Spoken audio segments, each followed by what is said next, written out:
Good afternoon. My name is James K. Holder II. Some of you may know me as Sir James II. I'd like to welcome you to the Weekend 10. This is my attempt at having a shorter version of Not on My Watch that gives you just a 10-minute recap of the top 10 stories from the week at the end of your week to get you prepared for the weekend and the following week.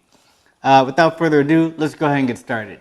Today it was announced that last night the Georgia General Assembly finally passed measures to create a unifying transit authority that would take over transit for 13 metro Atlanta counties. So the new name of this proposal is called the ATL Regional Transit. So I don't know whether you like the name or not, but it is set to have a system that's in place by 2023. So that's about 5 years from now.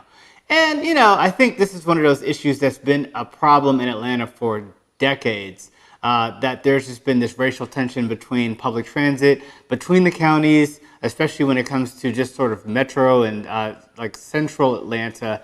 There's been a lot of sort of a push and a call for us to have a better transit system that works within the region, and we just have not been able to get that. So we will see where that takes us, but that seems to be good news and good progress for our future here in Metro Atlanta.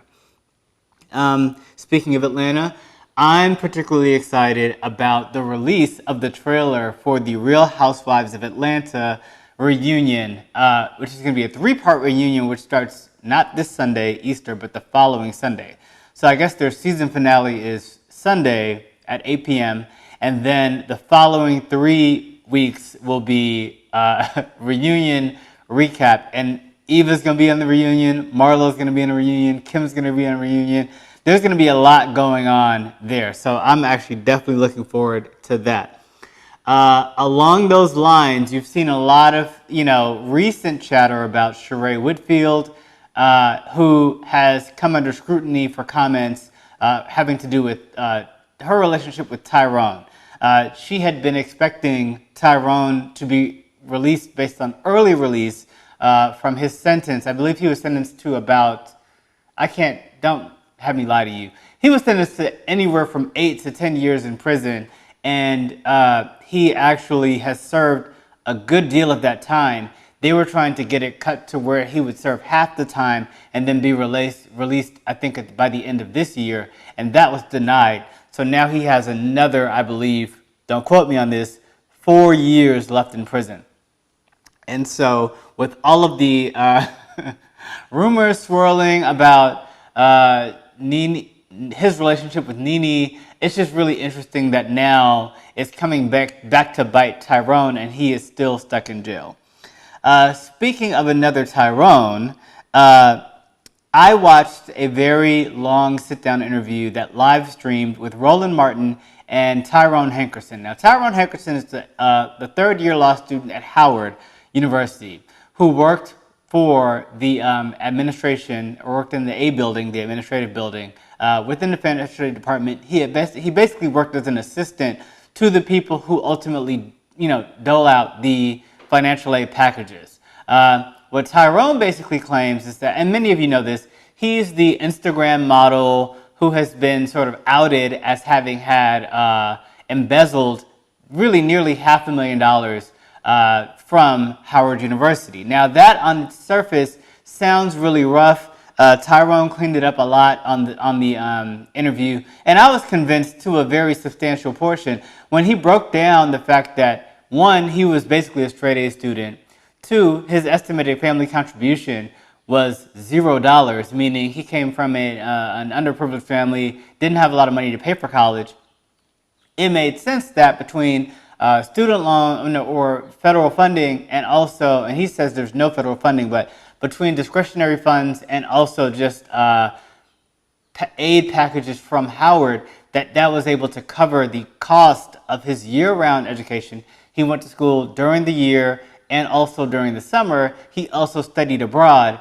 And then when he tallied up how much his tuition was in undergrad at Howard and also in law school, it did come up to over $400,000 for someone to get an undergraduate degree and a JD from Howard. Now, I think the interesting thing here is that, okay, we can look at Tyrone and say, okay, his financial aid package is summed up to over $400,000, which he says isn't the right number. We don't know what the right number is, but basically, my question is, why does it cost somebody in America, whether you're going to a public school or a private school, why does it cost you nearly $500,000 to get your education? That's really the big travesty here.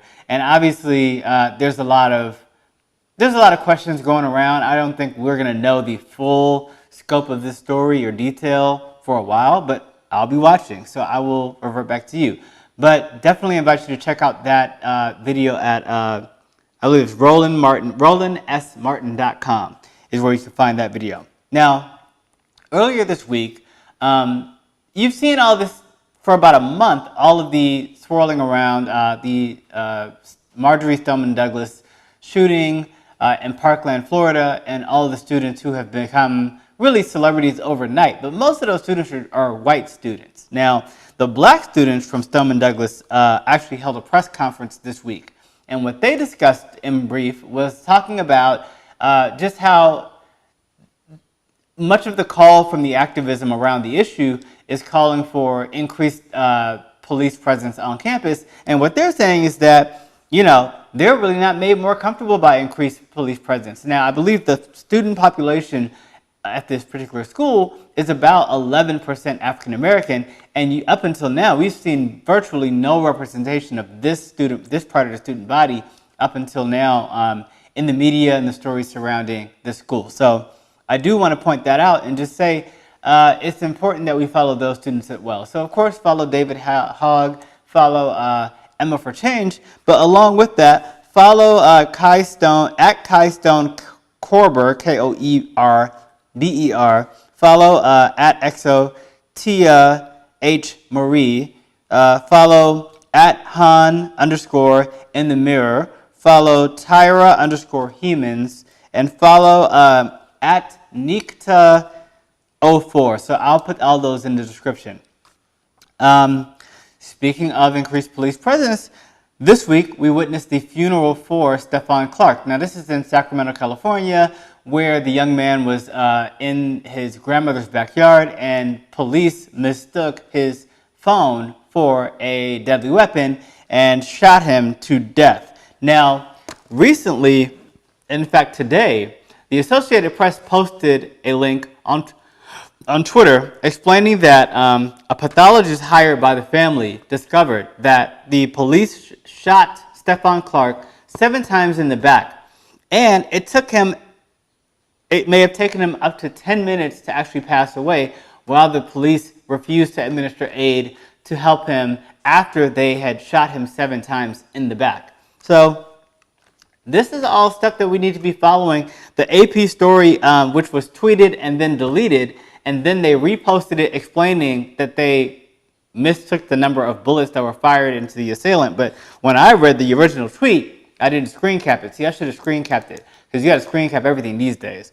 I thought it said 7 times. It might have said 6 times. Either way, they clarified, they reposted it a few times, so that article is available to view. I will post it in the comments below.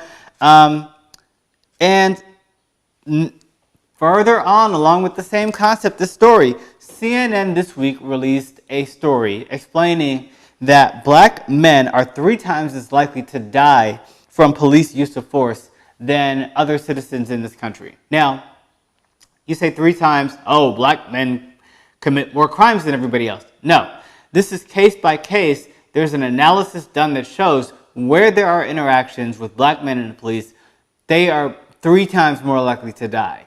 And this is evidenced not only in the Stephan Clark case, but you look farther to this week, where in the case in Louisiana of Alton Sterling, his killer, the police officer in Louisiana, the Attorney General of Louisiana, has come out this week and decided not to file charges against Alton Sterling's murderer. Now, this is another man who was, I believe he was face down on the ground and was shot to death by the police.